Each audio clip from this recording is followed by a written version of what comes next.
Have you ever noticed how certain decisions at a World Cup seem to ignite the exact same debate over and over again? One controversial call becomes two, then three, and before long, millions of fans begin asking a question that refuses to disappear. Is it simply bad refereeing, or is there something more behind it?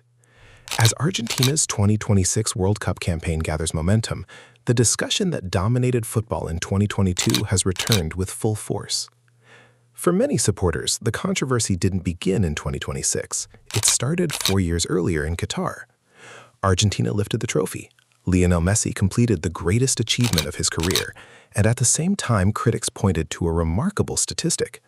Argentina received 5 penalties during the tournament, the highest total awarded to a single team in one World Cup. While several of those decisions were widely accepted, others divided fans, pundits, and former referees. One of the most debated moments came against Poland, where contact between the goalkeeper and Messi resulted in a penalty after a VAR review. Another arrived during the dramatic quarterfinal against the Netherlands, where several refereeing decisions remained controversial long after the final whistle. Messi himself also escaped a booking after deliberately handling the ball to stop play, a decision that many believed should have resulted in a yellow card under FIFA's laws of the game. Those incidents created a narrative that refused to disappear.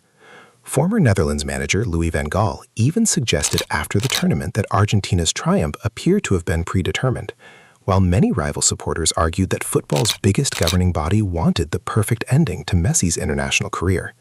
Whether those claims were fair or not, the conversation became impossible to avoid.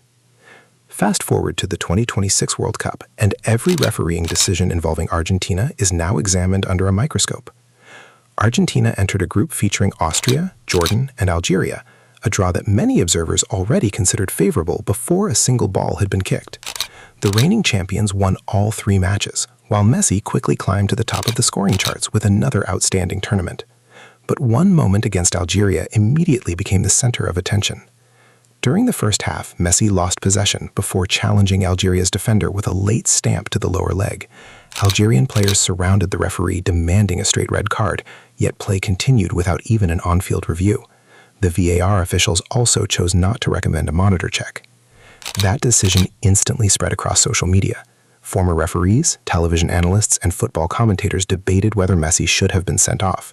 Some insisted it was worthy of a red card, while others believed a yellow was the minimum punishment. Regardless of opinion, the absence of any review only fueled accusations that superstar players received treatment unavailable to everyone else. Television broadcasts even captured FIFA president Gianni Infantino reacting during another key moment involving Messi, leading some viewers to interpret his expressions as further evidence for theories already circulating online. Those clips quickly became viral talking points, even though facial reactions alone prove nothing. The controversy did not stop there. Reports later claimed that the Argentine Football Association had submitted complaints regarding officiating after another match, arguing that several decisions had gone against their team as well. At the same time, critics highlighted an incident involving Alexis Mac Allister, who appeared to catch an opponent with his arm without receiving disciplinary action. Against Austria, Lautaro Martinez was also involved in a challenge that many expected to produce at least a yellow card, yet play continued. Comparisons immediately appeared online, especially when supporters contrasted those decisions with calls made in completely different matches involving other nations, including Brazil. Then came the match against Jordan, which created another wave of debate.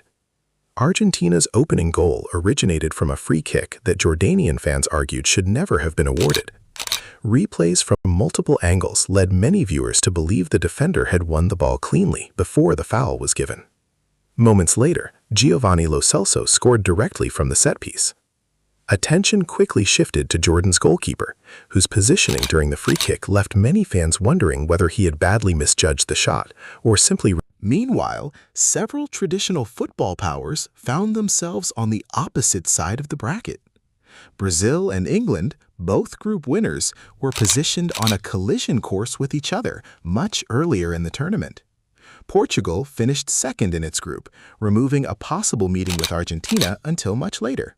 Belgium also failed to secure the position many expected, while Uruguay suffered a disappointing group stage elimination. Unlike controversial refereeing decisions, however, the knockout bracket was not created to favor Argentina. It was simply the result of how other teams performed during the group stage.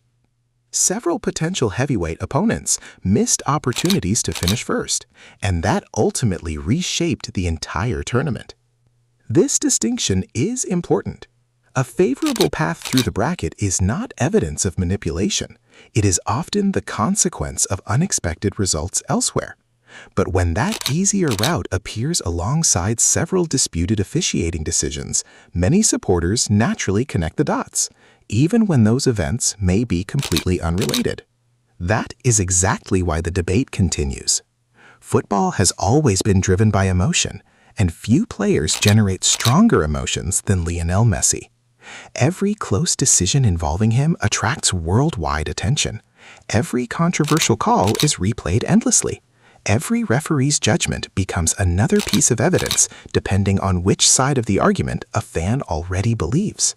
At this stage, there is no verified proof that the 2026 World Cup has been manipulated in Argentina's favor.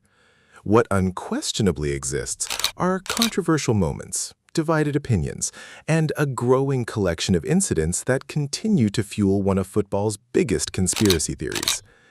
Whether these decisions are nothing more than human error or signs of preferential treatment remains one of the tournament's most fiercely debated questions. So now it's your turn.